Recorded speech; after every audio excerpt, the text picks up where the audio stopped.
Finally কলার ঝোলটা আর একবার একটু দেখাই দিলাম। এই হচ্ছে আমার কলার ঝোল। আসসালামু আলাইকুম, কেমন আছেন সবাই? চলে আসলাম আজকে রান্নাঘরে। ইলিশ মাছ আর কলার ঝোল রান্না করা হবে। তা চলেন যাই কিভাবে রান্না করে দেখাই। ইলিশ মাছ আর কাঁচকলা। ইলিশ মাছ কেটে কুটে রেডি করা হয়েছে।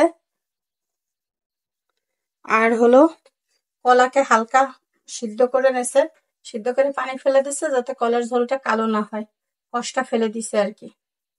সাথে এই যে কাঁচামরিচ কেটে রাখা হয়েছে।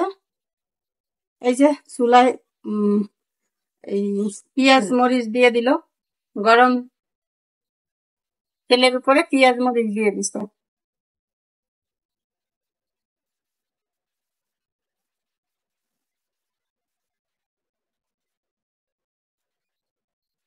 কি আর বাবু, ওই নেই না, মাছের গায়ে এখন হলুদ লবণ লাগানো হচ্ছে। আজকে মাছের গায়ে হলুদ হচ্ছে, এই যে হলদি লবণ লাগাইয়ে ঢাকা নাকা দেহ দলে না দিয়ে মাছ কষানোর জন্য এখন এই যে একটু হালকা পানি দিয়ে তারপরে আমরা অপেক্ষা করতেছি। মাছটাকে হালকা একটু কষানো হবে। ইলিশ মাছ না ভাইজে কষাই রান্না করতেছে আজকে। তো এই যে মাছটা বেশ হয়ে গেছে, এখন এটাকে তুলে রাখতেছে। তুলে রেখে মরিচ মরিচ দিয়ে দিল, এই পরিমাণ কাঁচামরিচ দিলাম। জাল না একটু। এখন কলাটারে হালকা যেহেতু সিদ্ধ করা, এটা বেশি সময় লাগবে না হওয়ার জন্য। এখন এর পরিমাণ মতো লবণ আর হচ্ছে পরিমাণ মতো হলুদ। এখন এটাকে একটু হালকা নাড়াচাড়া দেবে। বাস, নাড়াচাড়া দিয়ে আবারও কিছু সময় অপেক্ষা করতে হবে। এটা রান্না যেহেতু কলা সিদ্ধ, মাছটা হালকা ভাপ দিয়ে নেওয়া হয়েছে, এখন মনে করেন যে রান্নাটা খুব দ্রুত শেষ হয়ে যাবে।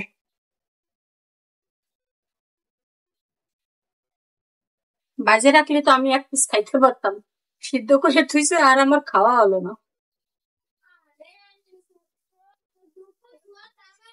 না রে বন্ডি, আমার দুঃখ তোমার জায়গায় পাওয়া যাচ্ছে না।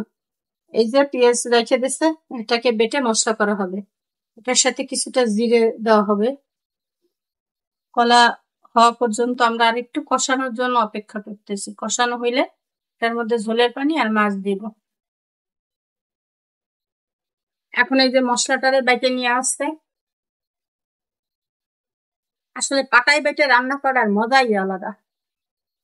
তবে আমার কাছে মনে হয় পৃথিবীর সব থেকে কষ্ট মশলা বাটা। আমি এসবের মধ্যে নাই, আমি এলাম ডিজিটাল লোক। আম্মু শুধু পাটায় বেটে রান্না করতে পছন্দ করে, আমি জানি আমার এসব ভালো লাগে না।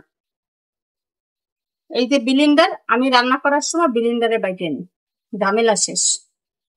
এই যে আমার কলা প্রায় কষানো হয়ে গেছে, মশলাটাও বাটা প্রায় শেষ। এবার এই যে কষানো শেষ, এখন ঝোলের পানিটা দিয়ে দেওয়া হয়েছে। কলাটার মধ্যে আরেকটু ঝোলের পানি দেয়, তা নাহলে কলা টাইনে নেবে না। পানি পানি করে পাতলা পাতলা ঝোল রান্না করবা। এবার সাথে মাছটাও ঢেলে দিল, ব্যাস রান্না এবার দেওয়া শেষ। এখন একটু অপেক্ষা। তো এই যে ঝোল প্রায় হয়ে আসছে, এখন এর ভিতরে মশলাটা দিয়ে দিল। এখন আর অল্প একটু সময়, মশলা দেওয়া শেষ।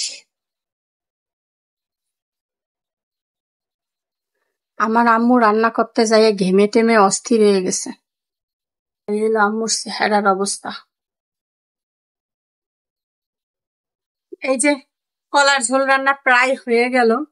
তো এই যে আমি আর আমার তরকারি পুরোপুরি হয়ে গেছে।